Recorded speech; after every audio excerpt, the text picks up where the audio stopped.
Very excited for our first presentation, which will be from Mount St. Mary's University, Los Angeles. Their project is called Probing for Resilience.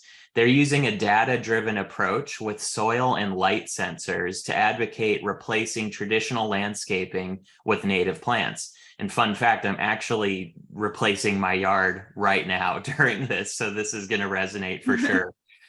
Professor Adrian Jones is the team lead. Adrian, it's exciting to see how you're using science to take us back to that more balanced time, at least as far as landscapes go.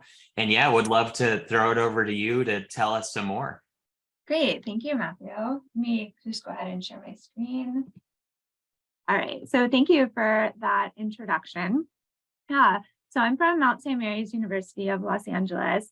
I'm at the campus called the Shalon campus, which is over in Brentwood, so in the foothills of, or in the Santa Monica Mountains. And the title of our presentation is Probing for Land Resilience, Employing a Data-Driven Approach to Advocate for the Replacement of Traditional Landscaping with Native Plants. So I'm a professor in the biology department, and I really want to take a second to highlight the students that worked really hard on this project. This was actually a club undertaking, so the environmental club on campus. So Samantha, she's a double major in biology and art, and so she did some of the rendering and made the infographic. Brianna, she's in nursing, and she's the president of the Eco Club, and this was really her impetus to get this going. And then Dee is in biochemistry, and Susie is in religious studies. So we have a nice interdisciplinary team here. Oops, hang on. All right, so our issue was we were thinking about imagining and creating a resilient and sustainable campus. And three issues made us start thinking about this. Drought, as we all know, California is usually in a drought, right? We have less rainfall than average over the past 25 years. Sadly, we've thought a lot about wildfires on this campus. The Skirball fire in 2017 affected us, and the Getty fire in 2019 caused significant damage to our campus and the hillside. Students were evacuated, and we didn't go back to campus for almost 3 months. And then, of course, climate change, droughts, and wildfires are expected to increase in frequency and intensity. So the students came up with this idea of resilience at the Mount. So we talk a lot about character resilience, right? Coming back from the fires, from COVID, but also physical ecological resistance with native plants. So native plants require up to 80% less water compared to grass. They increase local biodiversity. They provide food and shelter for native pollinators, and they can act as habitat bridges and seed banks for nearby wildlands. And these are just 3 examples of some native plants that we do have on campus. So with this in mind and the Pando project in mind, we thought about these 3 goals in the LA County Sustainability Plan of resilient and healthy environments, thriving ecosystems with biodiversity, and accessible spaces that create opportunities for ecological discovery. So the students came up with this plan, and we're going to talk about each of these steps. So first thing is to identify campus sustainability goals. Involve the campus community, make data-informed decisions, particularly about water saving and how to take on a restoration project, and then advocate to decision makers.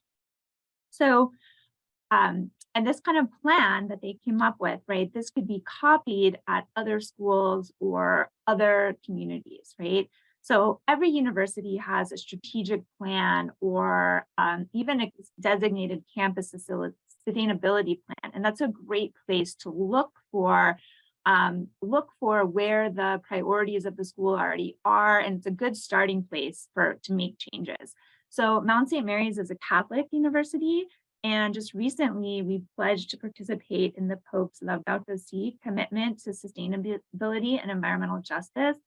So for those of you who aren't Catholic, in 2015, Pope Francis published an encyclical or a call to action entitled Laudato Si, Care for Our Common Home. And this was really important because it acknowledged the science of human-caused climate change, and it stressed the importance of ecological action. Right? And so we made this pledge, the university made this pledge, we're taking it very seriously. This is a map of other schools and churches in the area that have also taken the pledge, and there we are. So we already identified that the school wants to save water, so that's great. So the next step was we met with the facilities management department, and they oversee watering and landscaping. So the students set up a meeting with the facilities department, and we were able to come to we cooperated, right, to identify some areas on campus for this land transformation. And the first target is this oddly shaped patch of grass. It's about 350 square feet. It's not like this grass is being used for recreation or sports or anything like that. The facilities actually don't like it because it's hard to mow and maintain, and it's constantly needed to be watered by some sprinklers. So this is the grass that is our aspiration for our first transformation project. And so the next step was to make data-informed decisions. So a lot of the students on the team are scientists. We like to have data to support our ideas. So we used these sensors that we had on campus for like chemistry lab or other labs, and we measured soil moisture, temperature, sunlight, and carbon dioxide. And so what these sensors do is they give us a snapshot of the microenvironment on campus. So this is just a graph. Time is on the x-axis and the different parameters are on the y-axis. So for example, with sunlight, you can see, right, the course of the day, sunlight increasing and decreasing. You can see that moisture doesn't change very much, temperature doesn't change very much, and CO2 can have some fluctuations depending on the local environment. And so we set up this natural experiment using the grass that we want to transform. And we do have a native garden on campus. This garden is in the back of campus, has hummingbird sage, white sage, hummingbird trumpet. This is occasionally hand watered, but we didn't hand water it during this experiment. We have a rain barrel and some watering cans that will hand water it occasionally. And interestingly, these native plants survived the Getty fire. So this was a garden that had other plants in it as well that didn't survive. You can kind of see the bare hillsides here as well. So we were going to compare the different microclimates and parameters, particularly the soil moisture in these two locations. So water usage. So we set up these probes in the grassy area and the native garden. And let's start with the native garden. So we have the native garden is typically around 6%, but it was really neat during this experiment, we had a natural rain event. So this line here is when it rained. So we can really see the soil taking on water as it rained. This was 1 week after the rain stopped, and this was 2 weeks after the rain stopped. So we did capture this really nice pulse of water in the native garden. And in contrast, the grass, right, it's kind of constantly at around 20 to 30% because it's watered multiple times a week. So we don't really see too much of a change with natural weather patterns. It just kind of stays high. So this is, kind of minute measurements that are taken every 5 minutes or so throughout the course of a day. If we look at the averages, right, we take all of those kind of minute values and average them in a day, we can see that the grass kind of is maintained at this 20 to 30% soil moisture, whereas the native garden is around 6% with these occasional rain pulses. And you can see the pulse from the rain, and then it tapers off as it dries out when the rain stops. But the native plants are thriving, right, with these, because they're adapted to live in these drought conditions. The other thing we looked at, right, for the microclimate is temperature, because if we want to take that grass out, we want to know what kind of temperature that area experiences. Not too much difference between the native garden and the grass. The native garden is a little warmer, and we'll see that's because it gets a little more sunlight. So this is the sunlight. Sunlight is an important characteristic for plant growth, obviously. And so you want to know what kind of sunlight is in your area to choose the best plants. So the native garden here is in the back of campus, and it's interesting because it gets a lot of really bright morning sun and then it falls into the shadow of this building. So you can see this really steep drop off of sunlight. It's not zero, it's still getting sunlight, but it has a really nice, lots of light, bright morning sun and then less sun in the afternoon. The place we want to transform, right, is kind of constantly in the shadow of a building. So it gets lower amounts of light compared to the current native garden, but you can see it has this nice diurnal pattern of light. And then the other thing we wanted to look at is carbon dioxide as a proxy for pollution. So the native garden, like I said, is in the back of campus. There's no roads by there. So CO2 stays pretty low throughout all the days we measured. But the grass, it really depends on the time of day and the day of the week. Sometimes there's a lot of traffic on that road that goes by there. So there are some pulses of carbon dioxide, which again, we're using as a proxy for pollution. So that area does receive maybe a little more pollution compared to the native garden. So our results, right? We have data to make our case. The native garden, right, is supported by a low level of water, right? The native garden uses 75% less water compared to the grass, right? So that's huge water savings that we can showcase to the campus. And we also have information on how to choose the best plants to put in the grass area, right? To take out the grass, put in the best plants. We need plants that can be okay with a little bit lower light levels, doesn't need super bright light, and that can withstand some pulses of pollution occasionally. And then this is our vision, right? So the student made a rendering of the area. So here you can see the road, right? So she imagined what it would be like if we took out the grass and the non-native plants. But even if we just started with the grass and kind of put in these more native grasses, it would kind of open up the space. It would be really pretty, in addition to being, great for biodiversity, water savings, those kind of things. So our next steps, right, the students made an infographic to kind of share their action plan. So I'll show you that in 1 minute. The next step is after the breaks, hopefully have a meeting with the president's office to present our findings and get maybe a budget and a work plan, right? The students can maybe help rip out the lawn, do some of the labor with facilities. But the biggest thing, obviously, we need is a budget and the okay from the president. And then sharing the model with other schools and the community, right? So anyone could do this. I think a great starting place is to research your strategic plan or your sustainability plan, which you can find online. Set up meetings with appropriate departments, and look for common ground. Like, it was great how the students maybe thought they were going to have to fight with facilities about getting rid of the lawn. And they were like, oh, yes, we'd love to get rid of that lawn. We hate to mow it. It's so much work. And so it was really great to find this common ground, collect data to strengthen your case, and then make sure you get in front of some decision makers. So I'd like to thank the Pando project for kind of giving us seed money and also just giving us the framework to pursue this project. The Eco Club, again, did a lot of work with this. Facilities and their team was great. And then, of course, Doug, Eugene, Lynn, and Betsy for help along the way.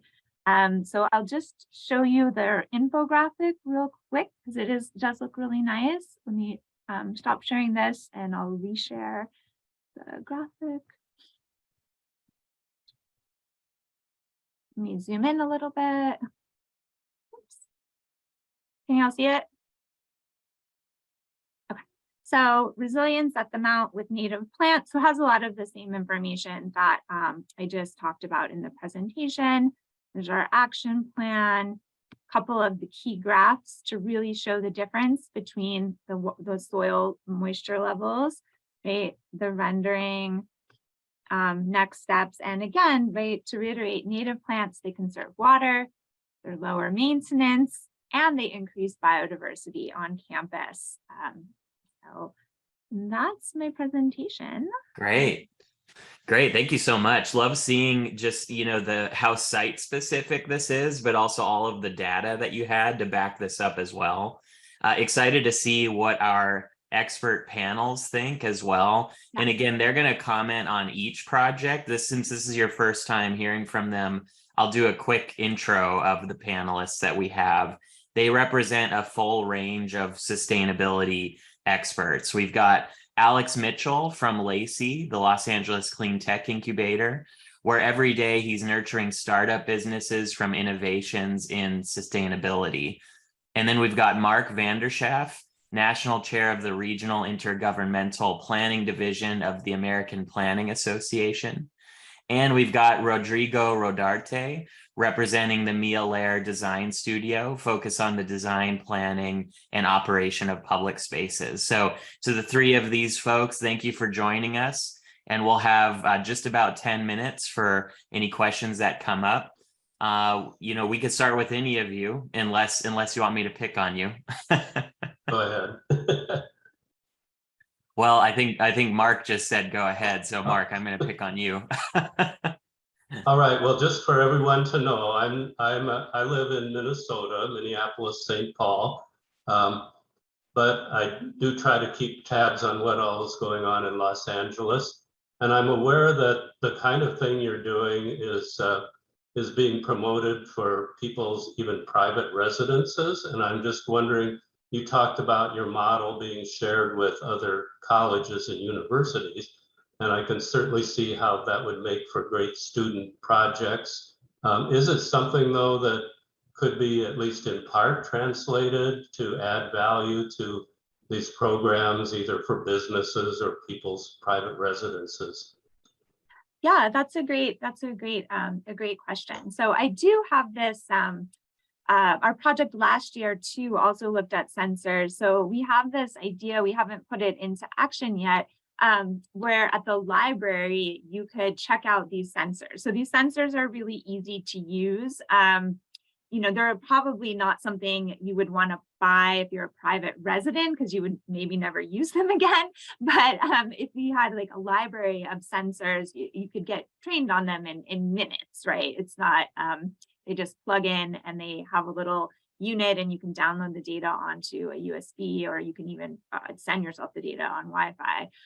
So yeah, I would love to have like a little lending library of sensors where businesses or individuals, right, could check it out. Say, like Matthew said, he's doing a project at home and maybe he wants to know how much light this one area is getting. You could borrow the sensor for, a weekend or something, a week, and then collect that data and help them make the decisions. Absolutely.